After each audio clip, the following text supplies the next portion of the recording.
هغه انسانان چې هغه ته الله توان ورکړي دي، طاقت ورکړي دي، مال او دولت ورکړي دي، د قرباني توان لري، قرباني پر د باندې واجب ده او د اراده هم لري. نو هغه کسان ته پکار داده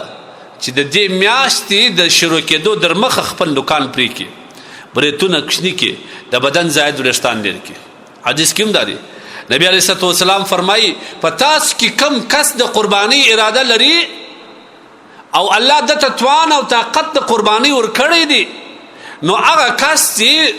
د ذوالحجې د میاشتې پر راتګ سره خپل د نوکانو څخه خلاص واخلي، د خپل بریتو د بدن د زائد وریښتانو څخه د لاس واخلي. لاس اخیستل څه مقصد دا دی چې دی بیا دا نه پرې کوي. دا یو مستحب عمل دی، دا لازم نه دی، دا د هغه چا دپاره دی چې د قرباني اراده لري. هغه کسان چې هغه مسکینان دي یا قرباني پر هغوی نه ده واجب، د هغوی دپاره دا نه دی. او دوم هغه کسان چې پر هغوی قرباني واجب ده، پام یې نه و، نوکان یې ډېر غټ سوي وو، بریتونه یې غټ و، دلته په شونډانو پراته وو، یا د بدن زائد وریښتان یې غټ وه،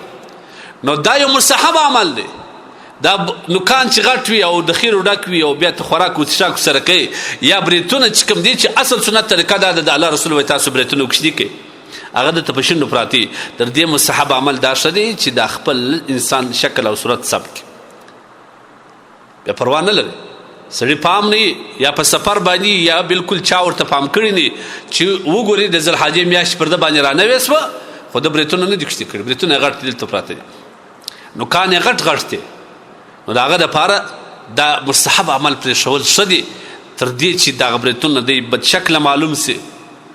او په خوراک کې په څښاک کې د ده د بریتونه ولویږي یا نوکان یې غټ وي، نو د هغه بهتره دا دی چې سړی دا مستحب پرېږدي، هغه عمل وکړي. لیکن که چیرې سړی د ذوالحجې د میاشتې د راتګ در مخه تیاری وکړي، ښه نوکان غچي کړي او ښه بریتونه واړه کړي، کوچني یې کړي، د بدن زائد وریښتان لرې کړي، نو هغه کس دی بیا په دا 10 ورځې کې د بدن په دغه اعضاو باندې چې نوکان دي بریتونه دي په دې کار نه لري، ځکه دا یو مستحب عمل دی او دا د هغه چا دپاره دی چې د قرباني اراده لري.